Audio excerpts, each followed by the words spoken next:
opening statement today, just your reaction to picking up your first GNAC win of the year and in a condensed 6-week format for the conference schedule this year.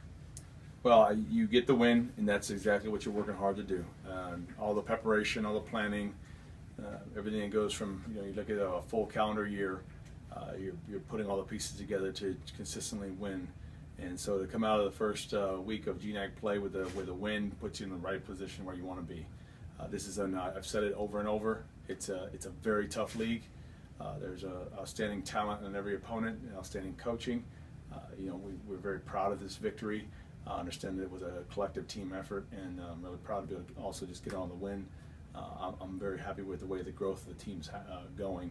And so, but once again this next week, we have another great opponent coming to town. So it's right back to work now. Any concerns of kind of how the way the game went? You once again you got out to that big lead, and right.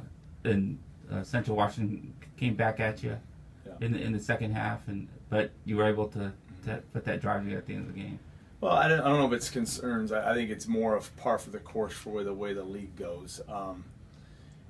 We know as a program that every opponent we face is going to give us the best shot, but also is that it's a 4-quarter game. I mean, we've been on the other side, the victors of it also when it comes to last year's Simon Fraser, where we're down 23-3, and we came back and won the ball game. So I think it speaks a lot to the talent of our league. It speaks a lot to the competition in our league. I think every fan out there that comes to a GNAC contest understands a lot more that, man, this is outstanding football, and they want to be a part of it. I think every time we do play and somebody gets the first time watching us or watching the GNAC contest, the GNAC continue to pick up more fans out there to see the style, the caliber of competition, the stadium atmospheres that the fans really want when they take their kids, their families, their friends. You walk away from a GNAC contest feeling like, man, I got my fill of college football, and I'm really happy with it. So as a football coach, you always know there's room for your team to grow, and then we would like to be able to continue to take next steps forward and limit the penalties that happened also in the second half, and there's a few in the first half that we limit. I'm not very well pleased with that. So we're going to continue to pay attention to details when it comes to why those things are occurring. But in the big picture, you're happy for the win, and now it gives you a chance to keep growing. Now talk about this week, not so much the opponent, but just the short week. This is your second Thursday game, but you basically had all summer to kind of get ready for that game. Now now you're having played Saturday and coming back Thursday. It's a unique experience, one that's not too new for college football these days.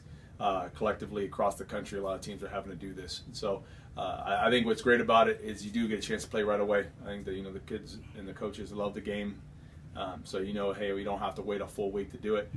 There are some unique changes that have to happen when you do play a Thursday coming off of it.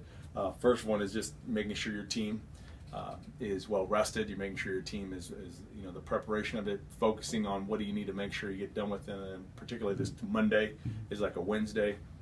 So it accelerates the preparation process, but I think with the coaches, the strategies that the staff put together, I feel like our kids will be well prepared for this Thursday night. And talk a little about this week's opponent. I mean, obviously it's a team you played, and they beat you. Is there just some extra focus, extra to detail this week? Well, I think it's when you have a chance to play another team, again that season. And you do get to focus even more. But I think where our mindset is here at this program is it's just if you have a game this week, you need to have a great focus. The goals we want to accomplish are on a grand national scale.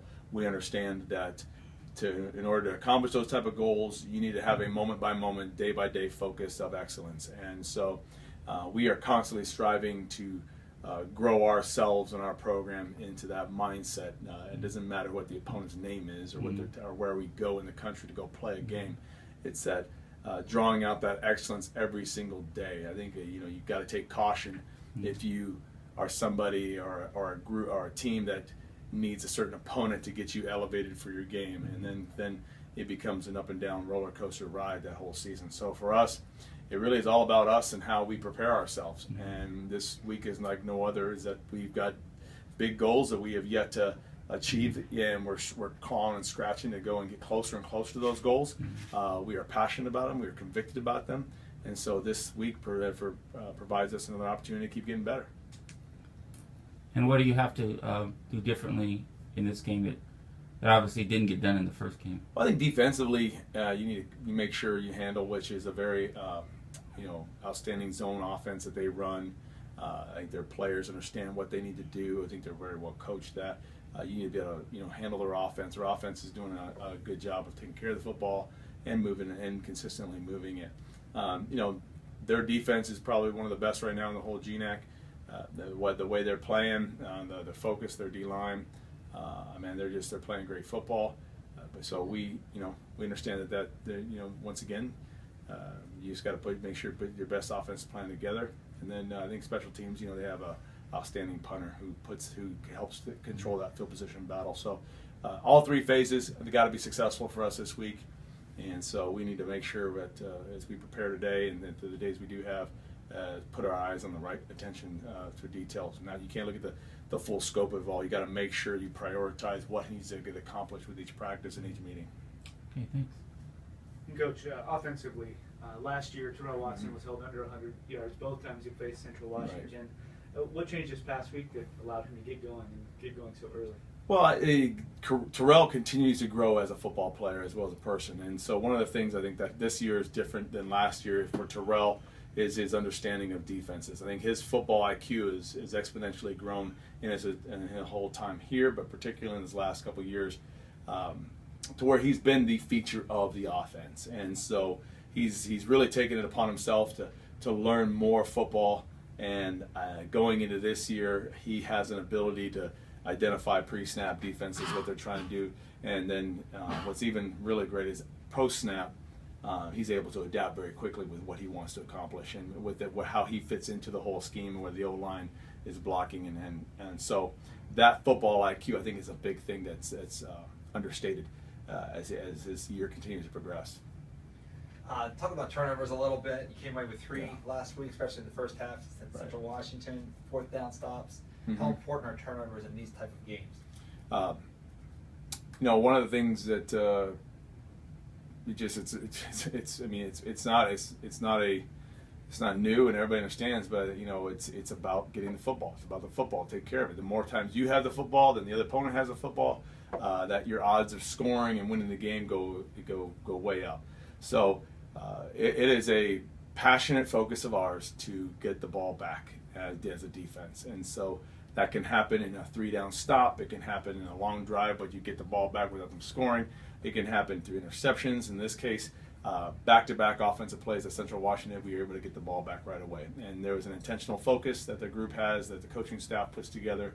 So those type of turnovers, we don't want to leave them a chance. And I think this week particularly showed that the work came through about how hard we work on creating turnovers. And so that's going to be a big thing for us down the road, down the stretch, because as it goes into the seasons begin to change and the weather begins to change, taking care of that football, getting that football back for our offense is just, we're hungry for that, and it's a big passion for ours.